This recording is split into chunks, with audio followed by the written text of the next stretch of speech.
part 2. I talked about my issues with some people that I play weekly poker with. So we stopped playing weekly poker due to COVID, obviously. When we were allowed to get back together, we started playing again, and I started talking about my symptoms and what I've been through, and I can't figure it out, and I'm so tired, and I can't regulate my temperature, and it can't be depression because I feel fine, and like we've increased my medication a couple of times, and I feel good most of the time. I'm just so fucking tired. Sorry, friggin' tired. And so one of the girls that plays with us said, have you seen a naturopath? And I said, well, I saw one in Airdrie, but you know, all she did was test me for food insensitivities and tell me to avoid dairy and I don't know, pea protein or something. And nothing else came of it. Like there was no explanation. There was nothing. And she recommended a clinic in Calgary.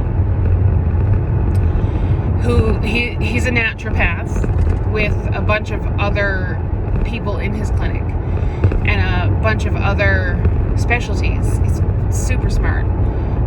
The amount of diplomas he has on his wall is ridiculous. And she described him as a dog with a bone. He does tests and tries to figure out what, you know, internal medicine and normal medicine or typical medicine can't find. She actually ended up having Lyme disease, and that's who found it for her. And I guess there's no real test in Canadian labs to test for Lyme disease in a person. The prevailing thought is that it doesn't happen, whereas in other countries it does, and they have treatment protocols. And so she ended up getting a diagnosis of Lyme disease, and she's been going through treatment, and she's like, this is where you need to go. I said, okay, I'm willing to give it a shot. She said it's expensive. Okay, Alberta Health does not cover this. And I found out later that my insurance doesn't cover it either, so I'm completely out of pocket. So I said, okay, I'm just gonna look into it. They do an assessment over the phone before they go through your intake procedures into the clinic. The intake procedures is 2-hour appointments. So I go on the phone, I'm talking to the girl and all about my issues, what's been bugging me, how long, blah, blah. She says, you're a great candidate. We like to take people who are going to make changes to their life because they're going to recommend changes, and if I don't do them, I'm not going to get better. And so they don't want somebody coming in and asking for a pill and hoping to make it better. That's not me. I'm willing to try anything. I'm sick and tired of being sick and tired. So I go to my intake appointments. The first 2 hours is all tests, and so they do a brain map on you, where I guess they're looking at the electrical impulses in your brain and where they're firing and how they're firing.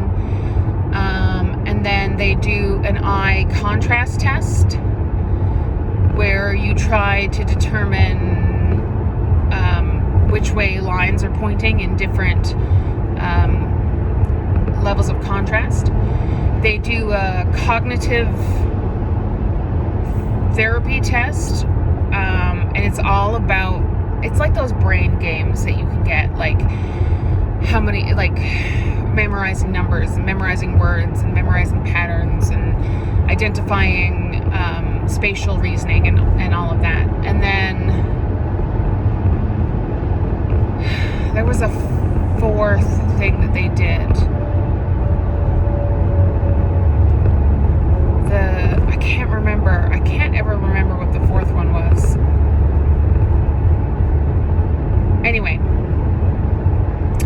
So then all of that, I'm going too fast. All of that data gets sent to the guy, Corey, who has all these diplomas and all this experience, and he goes through and tries to figure out what's wrong. So I meet with him and we go through all my tests. This appointment, by the way, cost about $600. Okay, I did not find that too bad because it's two-hour appointments. If you're looking, it's a little under $600 actually. So it's about $125 an hour, or maybe $150 an hour. And you know, for what they're doing and their expertise is actually priced quite reasonably. So I go back and he shows me my brain map and how my brain is misfiring in certain areas, and they do this procedure called neurofeedback where they try to retrain your brain to respond in an optimal way. So he prescribes 3 months of neurofeedback, 1 month at a time. So you go 1 month, you get retested, you go another month, you get retested. And then he orders a ridiculous amount of blood tests and nasal swabs. And he's testing for a lot of different things. I think that they took like 15 different little, not pints obviously, but little vials of blood for testing, and swabbed the inside of both nostrils. The things that he's testing for, they can't be tested for in Canada. We don't have the equipment or the labs to do it. So they actually get sent to Europe and some to the States. So it takes like 30 days to get everything back. But he says, I think you have chronic inflammatory response syndrome. And I said, okay, what is that? He goes on about how chronic inflammatory response syndrome is something that happens when you are exposed to a biotoxin. So some type of microbial growth, some type of mold, some type of biological toxin that your body can't get rid of. So you're exposed to it. 20% of the population have a genetic predisposition to respond with inflammatory antigens in response to these biotoxins, but they can't turn that response off, and your body can't get rid of them. So you continue to have this inflammatory response to these toxins. And I said, well, how come I am only feeling it now?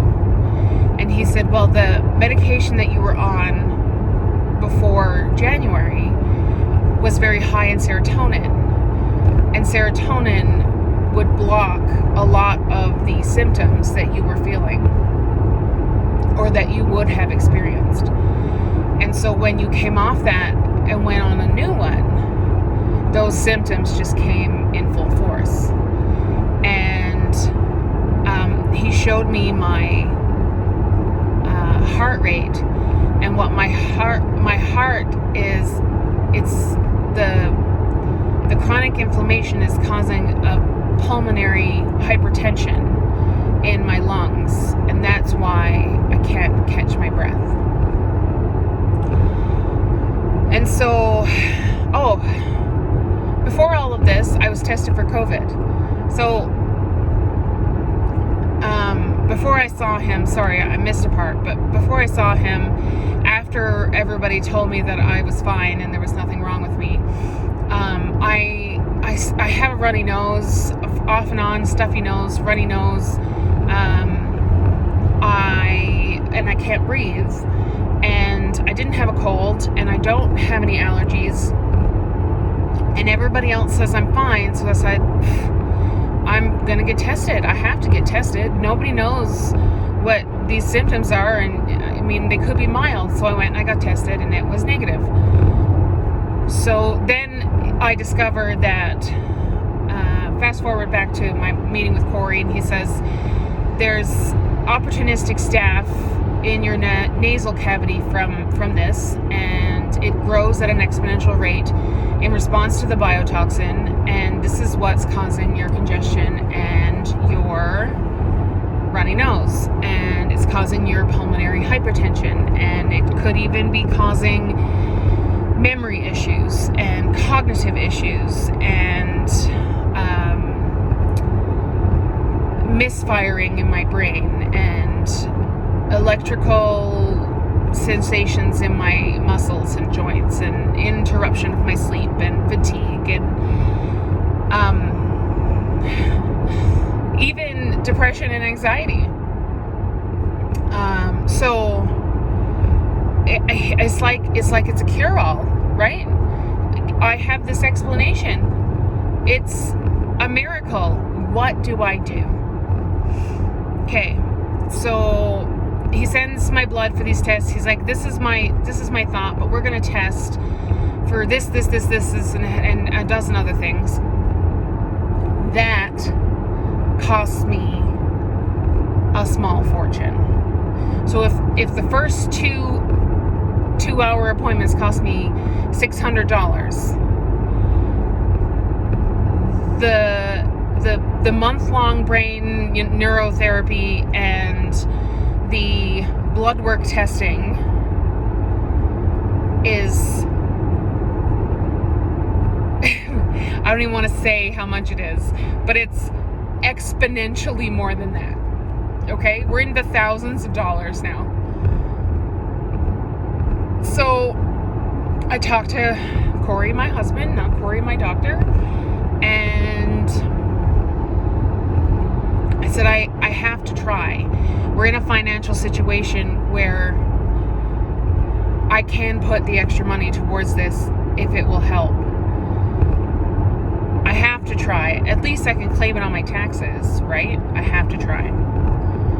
I didn't think this was going to be 3 videos, but here we are.